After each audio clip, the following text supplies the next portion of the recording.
battle against one's heart is what distinguishes man from all lower forms of existence.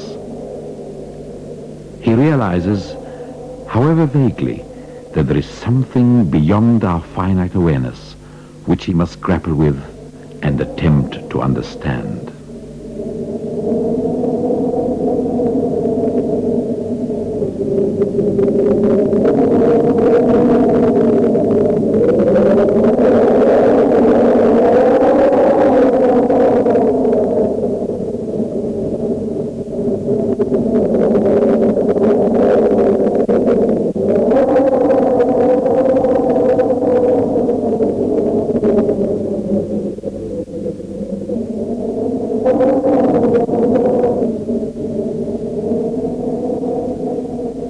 Go to the desert to listen to the voice of God, and you will receive insight, understanding, and wisdom.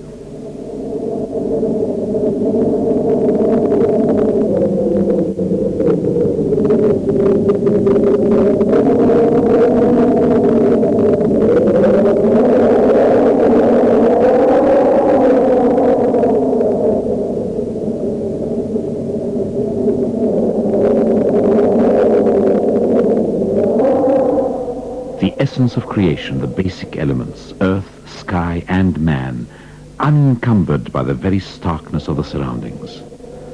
The only sounds are those within, echoing in an environment absolute in its purity. The time, the 4th century AD, the place, the deserts of Egypt. The protagonists, the first Christian hermits, the desert fathers.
In an atmosphere of obedience, celibacy, and poverty, where the sole aim is ascetical preparation for the mystical experience underlying all religions, the monastery, where all activities have one essential goal, to foster contemplation and adoration of God.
Ansa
The soul awakens to a consciousness of the divine reality and turns its back on the world of unreality in an attempt to pass from the imperfect to the perfect.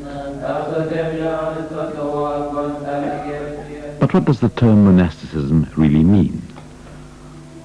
Monasticism is a word that is based mainly on a Greek word, means one. Mona in Greek means one. And it is adopted in all other languages, in English, in French, in German, in all other languages, in Coptic, of course. So this is kind of life in which a man or a woman leads his life solely so as to reach perfectness. To reach this aim or end,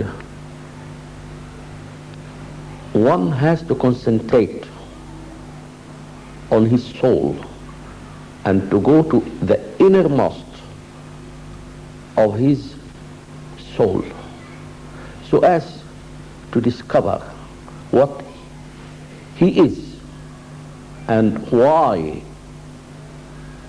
he is created.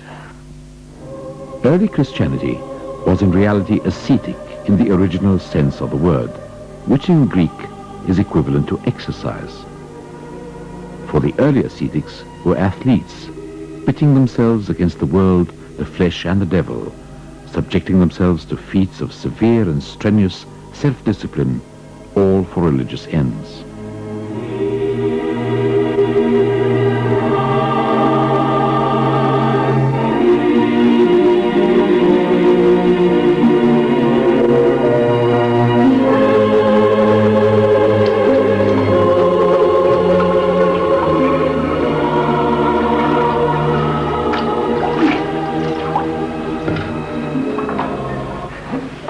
Monasticism started from the very early days of humanity. Even in ancient Egypt, there were some people, before Christianity. But when we speak about the time of monasticism in Christianity, there are only some few people who are most famous. I should first mention St. Paul. St. Paul the Theban, or Paul the Hermit, is traditionally regarded as the first Christian hermit. He was born around about 234 AD in Thebes, in the deep south of Egypt. He fled to the hills during the persecution of the Emperor Decius, round about 250 AD, and lived in seclusion and prayer for almost 100 years, dying in or about 341 AD. St. Paul is the example of an extreme form of monastic practice, living in complete solitude with recourse to no one, nowhere, at any time.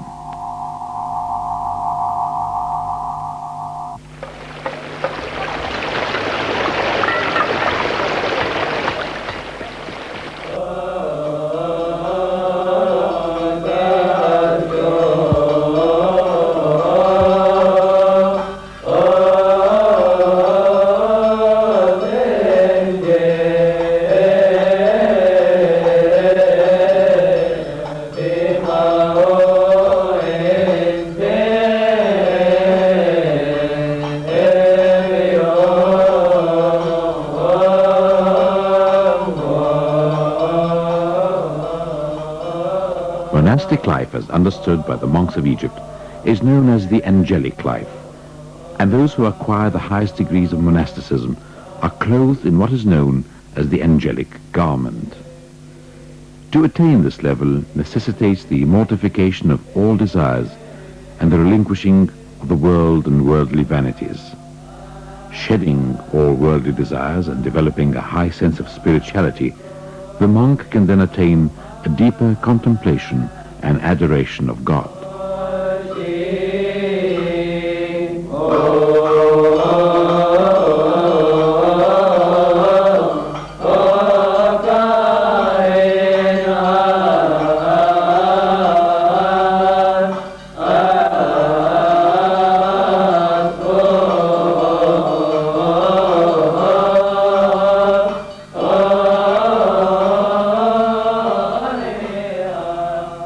St. Anthony was born around about 250 AD. He was of noble birth. At the age of 20, he heard the gospel being read and was deeply moved.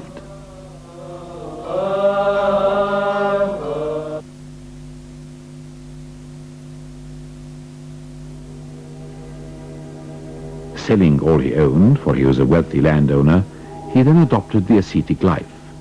At first he lived near human habitation, and then later, and for a period of almost 20 years, in complete solitude in the desert.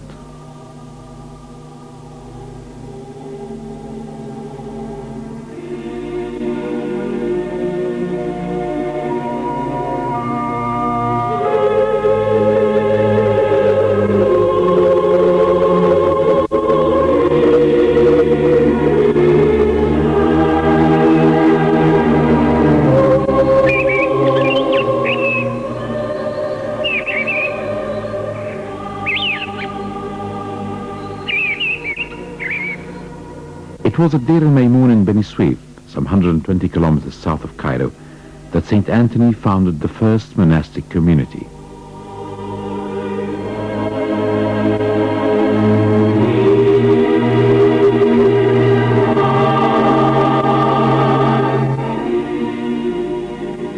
The cave at Mount Clisma in the eastern desert near the Red Sea coast, where he spent many years in prayer and meditation, is now an important place of pilgrimage for Coptic Christians.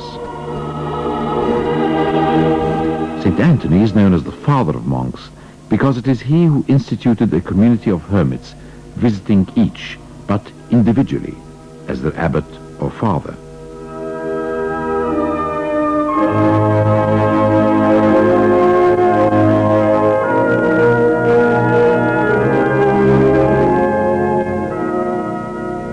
But how has life changed in today's monasteries?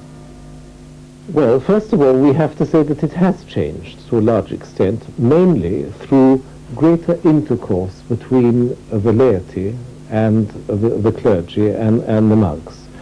Because for many, many centuries, contact with the outside world was through camel caravans bringing supplies from the Antonian dependency of Bouche, and these supplies would come over quite a long period of time, and there was very little other contact with the world outside.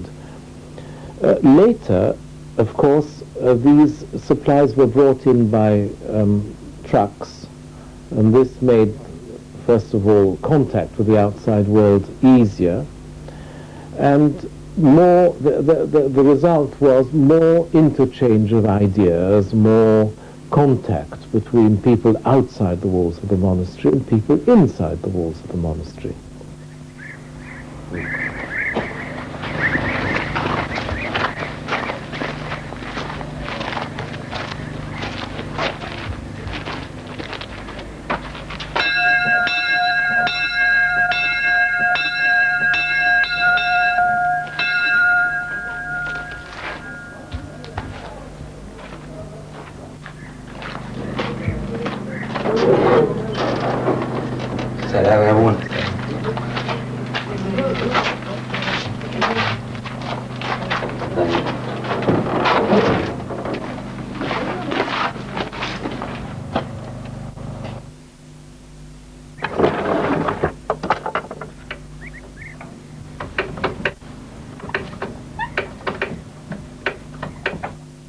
Visitors and strangers are always well received and generously welcomed. Yet this is a double-edged sword. Whereas visitors do in fact disturb a life of quiet contemplation, yet without them there can be no interaction with the outside world and potential recruits to the monastic order.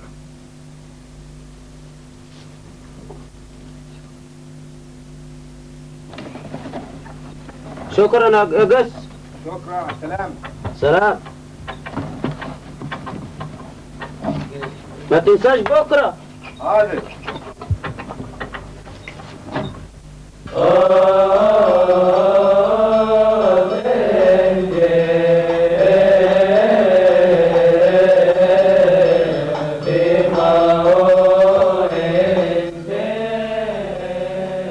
St. Anthony's monastery was founded a few years after his death in the 4th century.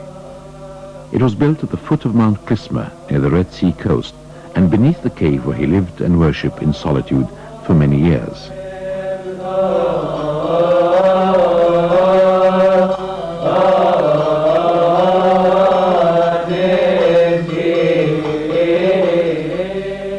Here we must differentiate between solitude and loneliness. Solitude is the main goal of monastic life, an awareness of being genuinely and joyfully alone and yet one with all.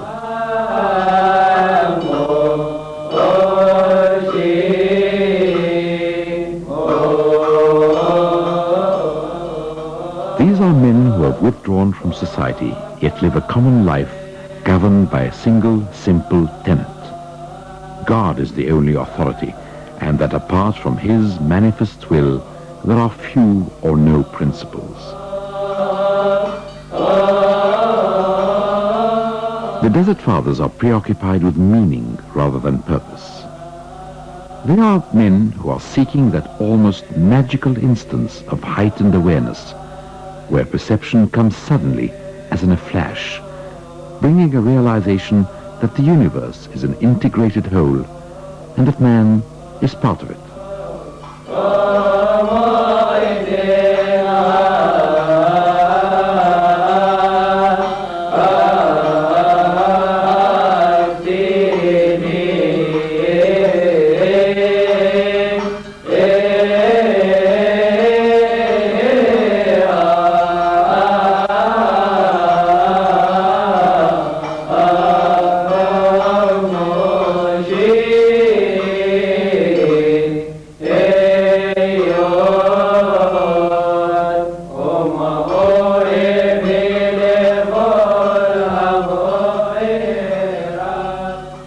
The Fathers were humble and silent men. Their replies to questions were brief and always to the point. They declined to be ruled by men and had no desire to rule over others. The society they sought was a totally egalitarian one, where the only authority under God was that of wisdom, experience, and love.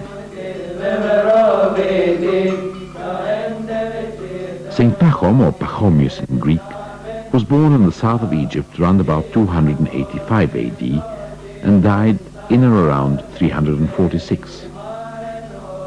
He realized the benefits of unifying the different Christian communities. St. Pachomius drew the individual ascetics together and formulated the rules and regulations governing their daily lives. This early monastic community was to be pious, enlightened, and self-sufficient. Rather than severe tests of the flesh and the will, the new initiate was placed simply under a period of probation. Before his death in 346 AD, he had founded 9 monasteries containing some 3,000 monks.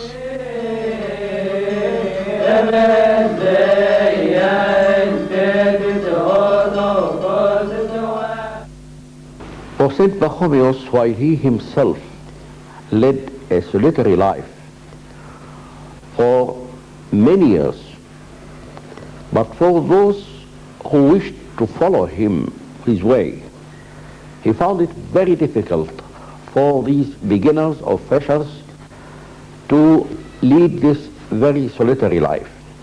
This is why he made a kind of community. That is, these monks they pray together, they eat together, they meditate together, and this is why it became a kind of community, a monastic community. In this wise, the monastery is changed into what is called cloister, not a monastery. This is it's a slight difference, but it is important in order to distinguish these three systems of monasticism in Egypt.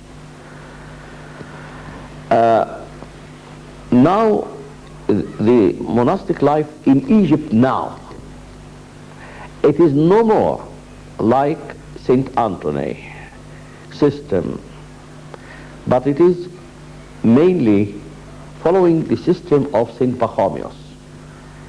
That is a cloister. They lead a social life together, they pray together, they eat together, and also they work together. And this is very important in the system of St. Pachomius, that he started to order every monk to work, and if he does not work, he must be expelled out of the cloister. But what is it that makes men decide to become monks? These people read about St. Anthony, St. Pachomius, and they wished to follow this kind of life. So, I mean, it's a kind of spiritual attitude. When they read about St. Anthony and St. Pachomius, and they welcome this kind of life and they liked to join it. So this is the real attitude. Of course, there isn't one single reason, there are many reasons, and there may be more than the ones I have just thought of. One, of course, is reading the Holy Scriptures, as was the case with the founder of the monastic movement in Egypt, St. Anthony. It was through reading the Bible that he became a monk, decided to become a monk. Another reason is simply some mystical experience which may have occurred in somebody's life, perhaps a vision, perhaps a sense of inspiration, certainly a sense of the vanity of the world, and a sense of being near to God in the desert, because the desert has no other temptations, no other possible inveiglements away from one's desire to be near God. A third one, perhaps also, after all we are weak creatures, is a sense of guilt. Guilt about the way we have lived, the way we are living. There again, the desire to go to the desert, to go to a monastery, may be motivated by a sense of guilt. Another reason, of course, might be if you are already in the church, if you are already part of the hierarchy, you may wish to obtain promotion within the church.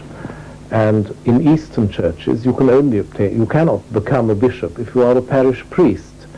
You have to become a monk. And monks become bishops, and bishops can become eventually patriarchs. Then, of course, there is the question of vocation. People who become monks say that they are called to it. It is a calling. And this is, of course, one of the most deep mystical experiences of all, which one cannot really discuss because one doesn't know how it happens, but it does happen to people. I think those are some of the main reasons which motivate a person to go into the desert and to become a monk. Saint Athanasius was born in 295 AD, probably in Alexandria. By 328 he was chosen amidst heavy opposition to become Bishop of Alexandria. His career saw a series of banishments, but he stood firm against the rationalistic tendencies of his opponents by maintaining the primacy of faith over reason. As a friend of the monks, he fostered the ascetic life, and through his famous biography of St. Anthony, he spread the spirit of monasticism to the West.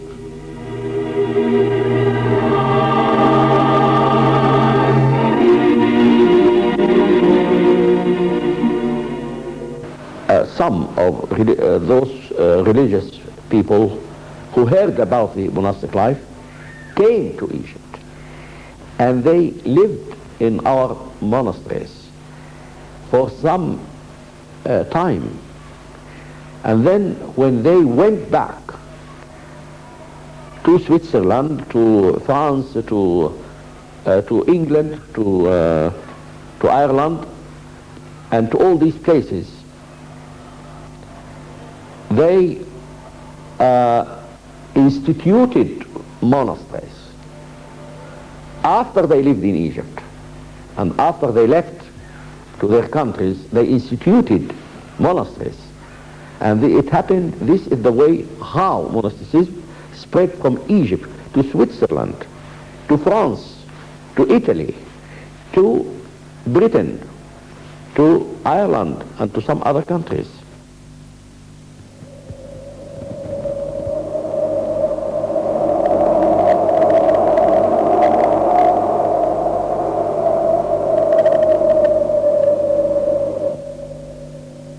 Men who deserted a society whose only aim was the superiority of its members over one another. Men who sought, most of all, their own true self.